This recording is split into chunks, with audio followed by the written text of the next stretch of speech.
Bonjour, je suis ravie de vous retrouver pour un nouveau numéro de C'est le week-end, notre émission consacrée à la culture et aux loisirs en Charente. Aujourd'hui, j'accueille sur ce plateau Kevin Pédat et Sébastien Fontaine. Bonjour à vous deux. Bonjour. Vous nous parlerez tout à l'heure de jeux vidéo, c'est une première dans cette émission. Mais nous prenons déjà la route de Cognac pour retrouver Fanny Perrette. Bonjour Julie, bonjour à tous. C'est l'effervescence littéraire aujourd'hui à Cognac avec le lancement du festival Littérature Européenne qui va durer tout le week-end. Le point de départ du festival, c'est déjà une bande de passionnés qui ont planché toute l'année pour présenter une programmation littéraire riche et variée. Tous les ans, un pays est invité. Cette année, c'est cap sur le Portugal, l'occasion de ramener un peu de soleil, de fado et de pastéis des nata à Cognac. Mais l'EC, c'est aussi et surtout des livres, des auteurs, des rencontres et des expositions. On y retrouvera des thèmes artistiques avec par exemple des tables rondes autour des biographies illustrées en BD, mais aussi pas mal de géopolitique avec des conférences sur l'avenir de l'Union européenne ou sur l'histoire du Portugal. À voir aussi l'exposition de l'illustratrice portugaise Catarina Sobral, une expo haute en couleurs d'une trentaine d'illustrations issues de 9 livres différents. C'est d'ailleurs elle qui a dessiné l'affiche de l'EC cette année. Mais l'EC, c'est aussi une foule d'écrivains, une trentaine d'auteurs de renom sont présents. Parmi les grands noms, pour ne citer que, on retrouvera Mazarine Pinjot, John Kalman Stephenson, Jeanne Benhammer, Emmanuel Houdard ou encore Olivia Rosenthal. En bref, des romans, des essais, du polar, de la BD, des mangas, il y en a vraiment pour tous les goûts. Mais littérature européenne, ce n'est pas que pour les grands, il y a aussi une grosse programmation jeunesse. Ça se passe sur un autre site à la Fondation Martel. Il y a de quoi amuser les enfants et ados de 4 à 17 ans avec plus d'une vingtaine d'ateliers. Voilà, vous savez tout sur l'EC, les organisatrices vous y attendent nombreux. Vous pouvez retrouver tout le programme sur le site internet de Charente Libre ou celui du LEC Festival. Mais attention, si tout est gratuit, l'inscription à certains ateliers est obligatoire. Merci beaucoup Fanny. Littérature européenne, c'est donc à la Salamandre pour les grands, samedi de 9h30 à 20h et dimanche de 9h30 à 18h30. À la Fondation Martel pour les petits, samedi et dimanche de 10h à 17h30 et tout est gratuit.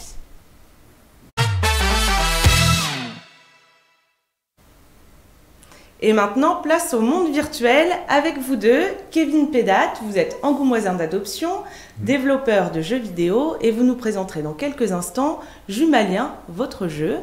Sébastien Fontaine, vous êtes à la tête de la marque eSport Event et vous êtes le co-créateur du festival des jeux vidéo qui se déroule ce samedi aux ateliers Magélis à Angoulême. Alors d'abord, dites-nous qu'est-ce qu'on va pouvoir faire ce samedi aux ateliers Magélis? Eh bien, on va pouvoir jouer, parce que avant tout, c'est du jeu vidéo, donc on va pouvoir jouer et surtout découvrir, car toute une partie de la salle est exclusivement réservée aux jeux produits localement, parce qu'Angoulême est justement un gros pourvoyeur de talents dans les jeux vidéo, et donc beaucoup de studios se créent également sur place. Et donc le but, c'est de montrer au public local qu'est-ce qui est produit localement. Il n'y a pas que la BD, il n'y a pas que l'animation. On est aussi très fort dans le jeu vidéo. Ok, alors les jeux vidéo occupent une grande part de nos loisirs. Selon une étude menée récemment, 70% des Français jouent occasionnellement aux jeux vidéo. Un joueur sur deux est une femme et l'âge moyen des joueurs est de 39 ans. Ce week-end, c'est donc un événement grand public que vous proposez à Angoulême. Tout à fait, c'est un événement familial parce qu'aujourd'hui, les petits qui jouaient il y a 20 ans, aujourd'hui, ils ont leurs enfants, donc ils vont pouvoir venir jouer avec leurs enfants et jouer également à des jeux qu'ils jouaient à l'époque grâce à l'espace rétro gaming qui a été mis en place à cet effet. Alors, un espace rétro gaming et aussi pas mal de tournois, je crois. Exactement, on a plein de petits tournois, donc c'est sans inscription, on arrive, on joue, on se qualifie si on gagne, et à partir de 16h, on a les finales qui sont sur écran géant, donc pour du Mario Kart, pour du Smash Bros, ou encore Jumalien, qui est un jeu justement indépendant que vous allez présenter. Ok, et du Just Dance pour les amateurs de danse. Exactement, toute la journée du Just Dance sur écran géant pour se confronter ou jouer entre amis. Alors, c'est pas la première édition du Festival des jeux vidéo. Il y en avait déjà eu une en 2018, une en 2019 qui avait bien marché. Il y a 700 personnes qui étaient venues pour cette seconde édition. L'événement a été stoppé par le Covid. Est-ce que ça a été dur de le relancer cette année ?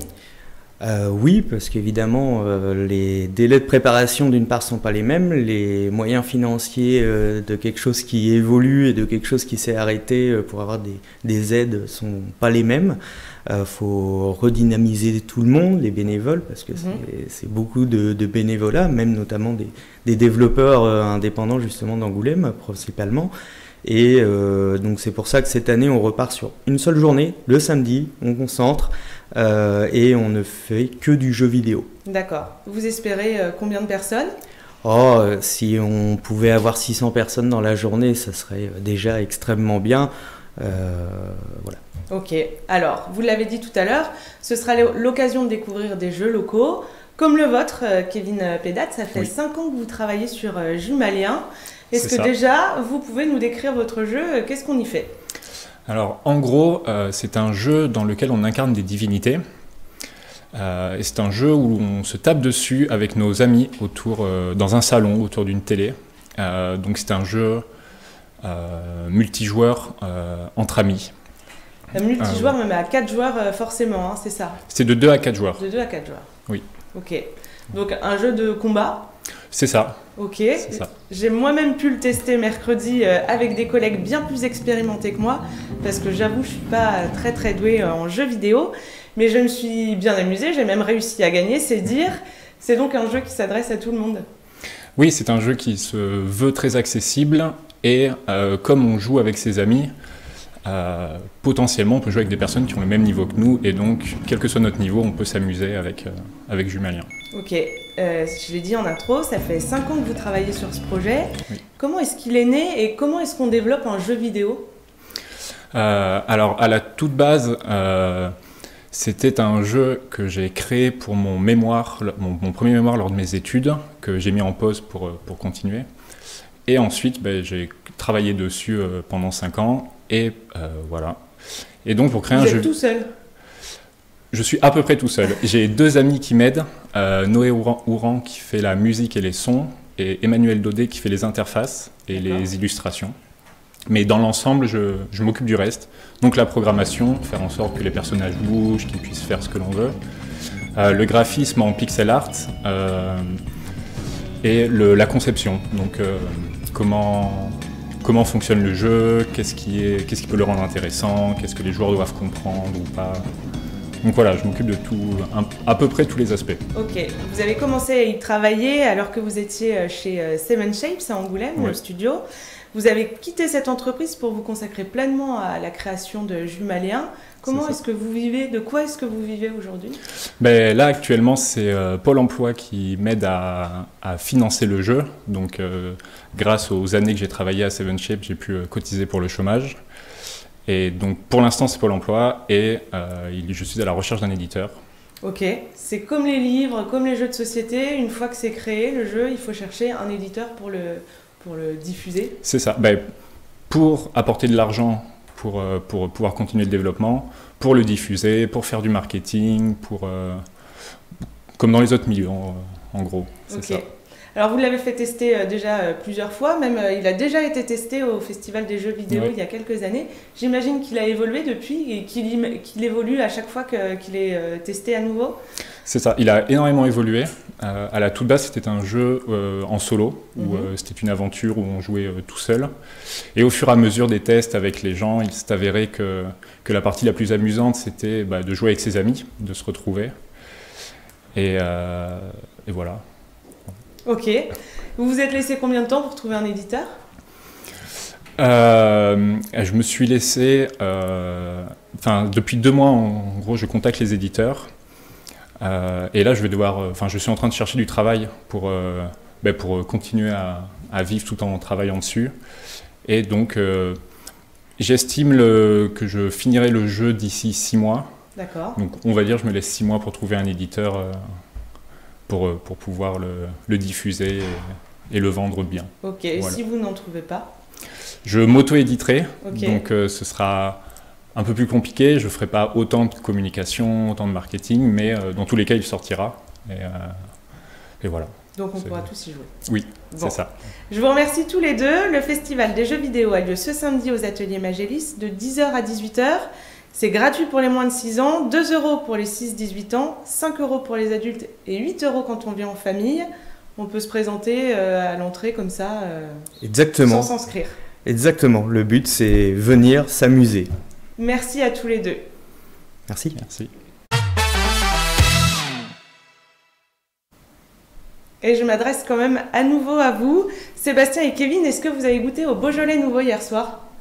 Alors moi, je ne vais pas boire d'alcool, donc je ne vais pas vous aider sur cette question. Ok. Et non, je n'ai pas eu l'occasion encore. Bon, alors si je vous pose la question, c'est parce que ça y est, elle est lancée. La saison du Beaujolais nouveau s'est ouverte hier à Angoulême et dans toute la France.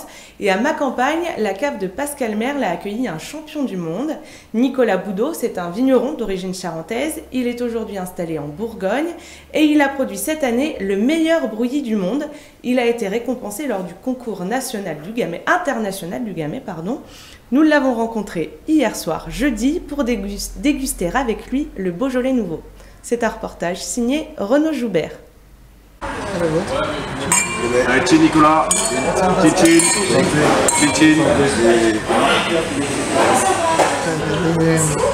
Assez fruité, plutôt sur des notes fruits noirs, comme les cerises, cassis. Il est assez puissant au nez. Après en bouche,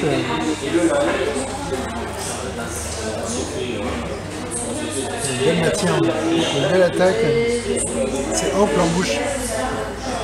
Ça a été ramassé le 28 août. Et pour des Beaujolais nouveaux comme ça reste 5 jours de cuvaison. Et après on passe en pressoir. Et après on attend un petit mois en cuve avant de mettre en bouteille. J'ai mis en bouteille le 15 octobre pour une sortie au 15 novembre. C'est un des meilleurs Beaujolais que j'ai vu. Je sais pas si je peux dire ça comme ça. Il n'y a jamais vu d'ailleurs. Non mais oui, il tient la route, il est bien structuré, il tient bien en bouche. Voilà, bien en bouche. C'est un peu toi ça. Il tient bien en bouche, ça super. On a des belles parcelles situées sur Saint-Étienne-des-Ouliers à Saint-Étienne, des Varennes, sur du granit. Et c'est des parcelles de 10 vignes que je ne pense pas garder. Des vignes entre 60 et 70 ans.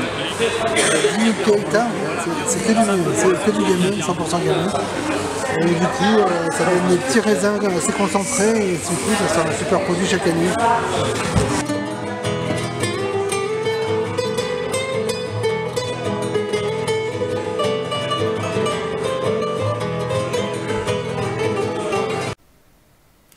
Et avant de vous quitter, je vous livre encore quelques idées de sortie pour le week-end.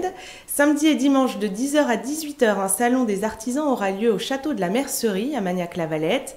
L'entrée est fixée à 1 € pour participer à la restauration du château. On parlera aussi bien-être à Barbezieux. Le salon Naturellement revient pour une 8e édition au Logis de Plaisance avec des exposants et des conférences. C'est samedi et dimanche de 10h à 19h.